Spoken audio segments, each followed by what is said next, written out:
विपिन सेन को यह उम्मीद नहीं थी कि दक्ष एक बेकार व्यक्ति उसे ऐसे शब्द कहेगा, जिससे उसे थोड़ा आश्चर्य हुआ। लेकिन फिर अगले ही पल दक्ष की बात सुनकर विपिन सेन और भी ज्यादा हैरान हो गया। दक्ष ने उदासीनता से हंसते हुए कहा, विपिन सेन, मैं दक्ष तुम्हें द्वंद्व युद्ध के लिए चुनौती देता हूं। उद्धरण चिन्ह। जब दक्ष ने ये कहा तब पूरे क्षेत्र में सन्नाटा छा गया। दक्ष ने विपिन सेन को चुनौती देने की पहल की। ये देखकर स्वयं आदित्य सेन भी दंग रह गए और उन्होंने आश्चर्य से अपने बेटे की ओर देखा। मंच के शीर्ष पर मौजूद बुजुर्ग जो जाने की तैयारी कर रहे थे, वो भी वापस अपनी सीट पर बैठ गए और दक्ष को बड़ी दिलचस्पी से देखने लगे। दीपंकर सेन ने भी दक्ष को एक ठंडी मुस्कान के साथ देखा। वह अपने दिल में इस समय उसके गुस्से को दबा रहा था। उसे भी उम्मीद नहीं थी कि दक्ष उसके बेटे से लड़ने की पहल करेगा। लेकिन फिर अगले ही पर दीपंकर सेन ने विपिन सेन से कहा, विपिन, चुनौती स्वीकार करो। उद्धरण चिन्ह। इधर ये सुनकर विपिन सेन ने दक्ष की ओर देखा और उसने स्वयं को अपमानित महसूस किया।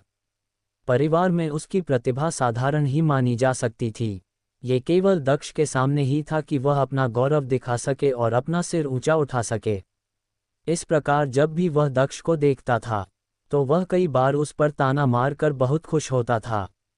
लेकिन अभी युवा पीढ़ी का यही कचरा था, जिसने वास्तव में अभी उसे चुनौती देने का साहस किया था, जिससे उसका चेहरा काला पड़ गया। इस समय विपिन सेन ने अपने दांत पीस लिए और कहा, यदि तुम मेरी 3 चालें रोक सके तो मैं हार मान जाऊंगा। उद्धरण चिन्ह। ये कहते हुए विपिन सेन बाहर चला गया।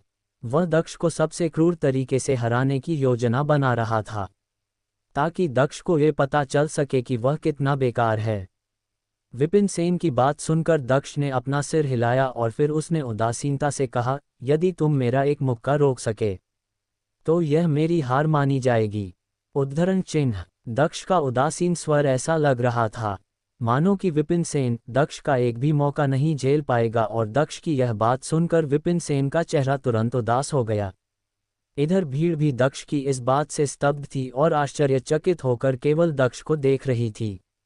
भीड़ में सभी लोग एक ही बात सोच रहे थे, क्या यह आदमी पागल हो गया है? ये सोचना कि वह वास्तव में इतनी पागलपन वाली बात करेगा और सभी लोग इसे मान जाएंगे।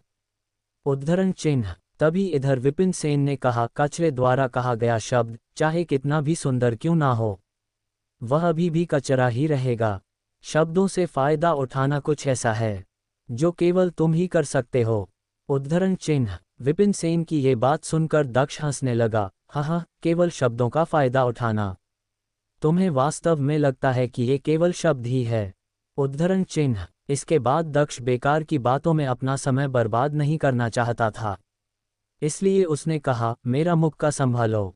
ये कहने के तुरंत बाद दक्ष ने अपने शरीर को आगे बढ़ाया और अपनी मुट्ठी उठाकर तुरंत विपिन सेन की ओर बढ़ा दिया।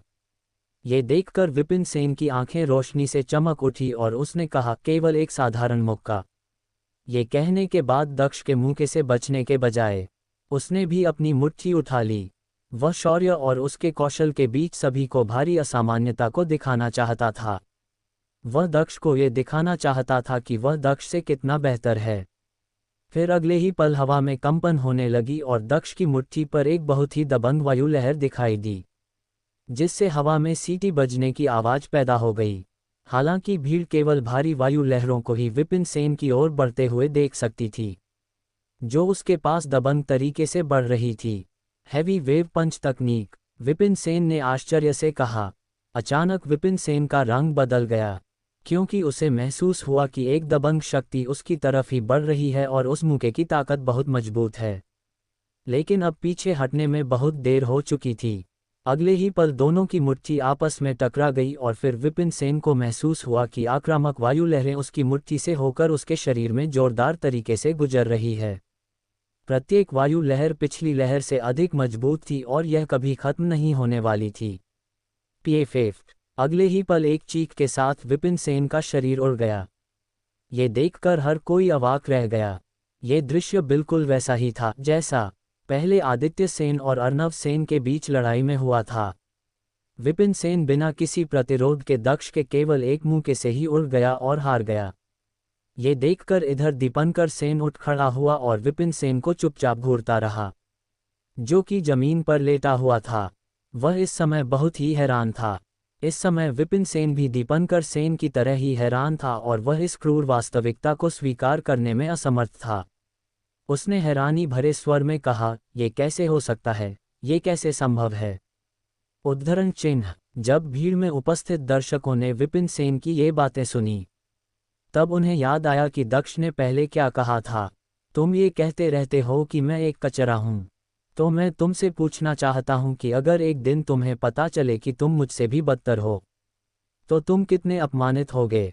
उद्धरण चिन्ह। वर्तमान दृश्य ने निसंदेह दक्ष द्वारा कहे गए गौरवपूर्ण शब्दों को सिद्ध कर दिया था।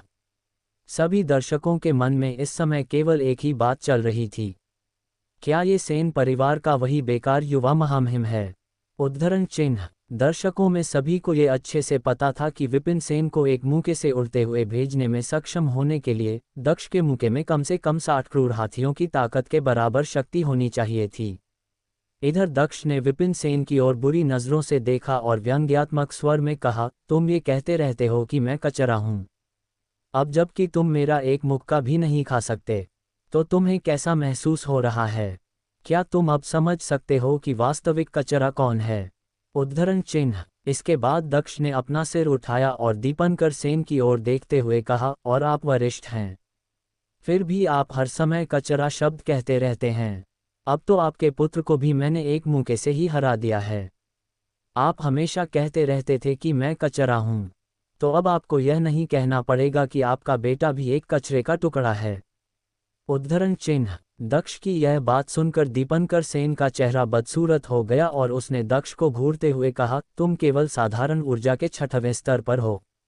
क्या ये छोटी सी शक्ति तुम्हें यहाँ इतना अहंकारी होने की अनुमति देता है।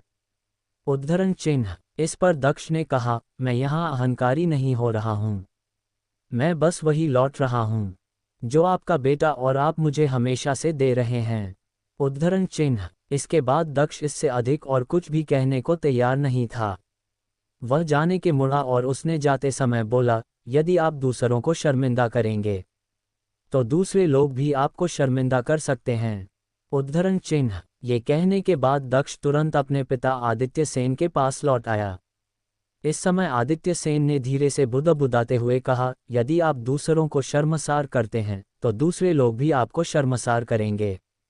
उद्धरण चिन्ह। ये कहने के बाद आदित्य सेन की मुस्कुराती हुई आंखों में रोशनी चमक उठी। उनका अपना बेटा अब सचमुच बदल गया है। उन्होंने कभी नहीं सोचा था कि दक्ष कभी ऐसे दार्शनिक शब्द कहने में भी सक्षम होगा। जल्दी ही दक्ष और आदित्य सेन वहां से निकल गए। दक्ष अपने भवन के कमरे में लौट आया और फिर से अभ्यास शुरू कर दिया। हालांकि उसने साधारण ऊर्जा के 5वें स्तर को पार कर लिया था, लेकिन यह उसके लिए पर्याप्त नहीं था। ध्रुव सेन, जिसने उसे पीटा था और संप्रदाय के दरवाजे से बाहर फेंक दिया था, विपिन सेन की तुलना में स्वाभाविक रूप से अधिक मजबूत और प्रतिभाशाली था और वह इस समय साधारण ऊर्जा के 8वें स्तर पर था। इसके अलावा अर्नव सेन के भी बच्चे हैं। विपिन सिंह की तुलना में उनकी प्रतिभा कई गुना ज़्यादा मजबूत और प्रतिभाशाली है, विशेषकर अर्नव सेन की बेटी अनिमा सेन की प्रतिभा। ऐसा कहा जाता है कि वह पहले ही साधारण ऊर्जा के 9वें स्तर तक पहुंच चुकी है। दक्ष ने अपने मन में कहा, अगले 3 महीने में वार्षिक बैठक होगी। उस समय परिवार में हर कोई, यहाँ तक कि जो लोग संप्रदाय में प्रशिक्षण ले रहे हैं, वह भी वापस आ जाएंगे। यदि उस समय तक मैंने अपनी ताकत तेजी से नहीं बढ़ाई, तो अगली बार मुझे ही शर्मिंदा होना पड़ेगा। उद्धरण चिन्ह। साधना अनंत है। जब कोई योद्धा अभ्यास कर रहा हो, तो समय सबसे तेजी से गुजरता है। एक योद्धा जो स्वर्ग और पृथ्वी की शुद्ध ऊर्जा को अवशोषित करने में सक्षम है, उसके लिए 15 दिनों तक ना खाना या पीना कोई समस्या नहीं है। संसार की जीवन शक्ति ही सबसे शुद्ध ऊर्जा है, जो शरीर के लिए आवश्यक है। 15 दिनों बाद 15 दिन बीत चुके थे और दक्ष आखिरकार अपने कमरे से बाहर निकल आया। उसने धीरे से एक लंबी सांस छोड़ी। इस 15 दिनों के समय में वह अपने साधारण ऊर्जा के 6वें स्तर की सीमा तक पहुंच गया था और जल्दी साधारण ऊर्जा के 7वें स्तर तक पहुंचने में भी सक्षम हो सकता है। इसके बाद दक्ष अपने पिता आदित्य सेन के कमरे की ओर चला गया। आदित्य सेन के कमरे में जब आदित्य सेन ने सुना कि दक्ष संप्रदाय में वापस जाना चाहता है, तब ये सुनकर आदित्य सेन चिंतित हो गए और उन्होंने कहा, दक्ष, क्या घर पर अभ्यास करना ठीक नहीं है? आपको संप्रदाय में वापस लौटने की क्या आवश्यकता है? उद्धरण चिन्ह। आदित्य सेन को अभी भी पिछली घटना के संबंध में शिकायत थी, इसलिए वह दक्ष को वापस संप्रदाय में नहीं जाने देना चाहते थे। आदित्य सेन की इस बात पर दक्ष ने कहा, पिताजी, कुछ चीजें अपरिहार्य है। अगर मैं अभ्यास करने के लिए घर पर छुप जाऊं, तो आप हमेशा मुझे सुरक्षा देते रहेंगे। इस तरह से मैं कैसे विकसित होकर एक मजबूत मार्शल आर्ट योद्धा बन पाऊंगा? उद्धरण चिन्ह। ये कहते हुए दक्ष की आंखें तेज रोशनी से चमक रही थी। सेन परिवार की तुलना में सांप्रदायिक ताकत बहुत अधिक मजबूत थी। संप्रदाय में मजबूत मार्शल आर्ट तकनीकों के साथ साथ तेज स्पर्धा विधि भी थी। केवल वहीं पर वह और भी तेजी से बढ़ने में सक्षम हो सकता था। इसलिए दक्ष संप्रदाय वापस लौटना चाह रहा था। दक्ष की आंखों में दृढ़ता देखकर आदित्य सेन ने अपने दिल में एक आह भरी और कहा, दक्ष, मेरा बेटा सच में बड़ा हो गया है। उद्धरण चिन्ह। ये सच था कि घर पर रहकर अभ्यास करना और उनकी शरण में रहना दक्ष के लिए पूर्ण व्यवहार होगा। इस तरह से दक्ष के लिए एक मजबूत योद्धा बनना असंभव होगा। हालांकि अपने दृष्टिकोण से वह दक्ष के प्रति अपने पिता के प्यार के कारण दक्ष को जाने देने के लिए बहुत अनिच्छुक थे। इसके बाद आदित्य सेन ने अपने सिर को हिलाते हुए कहा, क्योंकि आप संप्रदाय में लौटने पर जोर दे रहे हैं, इसलिए मैं आपको नहीं रोकूंगा। हालांकि आपको अपनी सुरक्षा पर ध्यान देना होगा। उद्धरण चिन्ह। इस पर दक्ष ने मुस्कुराते हुए कहा, चिंता मत करिए पिताजी, मैं कड़ा अभ्यास करूंगा और उन सभी को अपने पैरों के नीचे लाऊंगा जिन्होंने हमारे साथ दुर्व्यवहार किया। उद्धरण चिन्ह। दक्ष में आत्मविश्वास की प्रबल भावना अच्छी लग रही थी। अपनी लिटिल ब्लैक स्पिरिट के कारण दक्ष की साधना की गति औसत व्यक्ति की तुलना में बहुत तेज थी। उसकी समझने की क्षमता भी मजबूत हो गई थी और इसके अलावा उसका हृदय भी आत्मविश्वास से भरा हुआ था। उसके पास यह विश्वास करने का कारण था कि वह उन तथाकथित प्रतिभाशाली लोगों की तुलना में बदतर नहीं है। अगले दिन दक्ष 4 पर्वतीय संप्रदाय जाने के लिए अपने भवन के बाहर आ गया। वह अपने साथ ज्यादा कुछ लेकर नहीं जा रहा था। वह अपने साथ सिर्फ एक घोड़ा और कुछ भोजन, साथ ही कुछ चांदी के सिक्के लेकर जा रहा था। इसके बाद दक्ष ने अपने पिता की ओर देखते हुए कहा, पिताजी, मैं जा रहा हूँ। उद्धरण चिन्ह। इस पर आदित्य सेन ने कहा, अपना ध्यान रखिएगा। उद्धरण चिन्ह। इस पर दक्ष ने अपना सिर हिलाया और फिर वह घोड़े पर सवार होकर शाहपुर सिटी से निकल गया। शाहपुर सिटी वह जगह जहां पर दक्ष का घर है। दक्ष को अपने पिछले जीवन में मार्शल आर्ट वॉरियर बहुत पसंद थे। एक अकेला योद्धा घोड़े पर सवार होकर गाता है और तलवार के साथ दुनिया भर में यात्रा करता है। उसे उम्मीद नहीं थी कि इस जीवन में उसे घोड़े पर सवार होकर एक योद्धा के रूप से दुनिया में घूमने का मौका मिलेगा। ये सोचते हुए दक्ष 4 पर्वतीय संप्रदाय की ओर निकल पड़ा।